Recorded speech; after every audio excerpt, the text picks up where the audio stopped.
Wow wow আসসালামু আলাইকুম guys. তো আপনারা কেমন আছেন? আশা করি ভালো আছেন। তো আজকে আমি দেখেন দানা ডালমু। তো কিভাবে দানা ডালি তো আপনারা দেখতে থাকেন।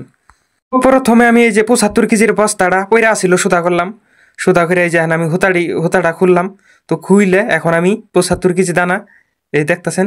তো আমি এখন দুই ভাগ করুম, দুই ভাগ কইরে তো নেজামো আমি।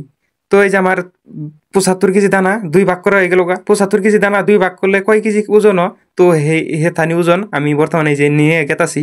তো নিয়ে যাইয়ে দেখেন মুরগিকে আমি ডাইলে দিম। তো বর্তমান এবার করি আমি ডেলি ডালি দানা মুরগি, শালা মুরগি গুদু গুদু মুরগি তাও খুব খায় দানা। এত দানা খা ডাইলে হারা হয় না, পানিও ডাইলে দিয়ে হারা হয় না, দানাও দিয়ে হারা হয় না, এত দানা খায় শালা মুরগি।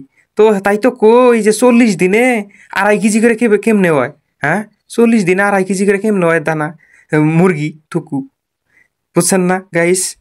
তো আমি 75 কেজি দানা তো দুই ভাগ করে, ওয়াও গাইস আমি কিন্তু 75 কেজি দানা ডালা হালাইলাম। 75 কেজি দানার বস্তা। তো 75 কেজি দুই ভাগ করলে কয় কেজি ওজন হয় তা তো আপনারা জানেনই, কিন্তু আমি ডাইলা হালাইলাম। তো গাইস ভিডিওটা ভালো লাগলে একটা লাইক করে দিবেন।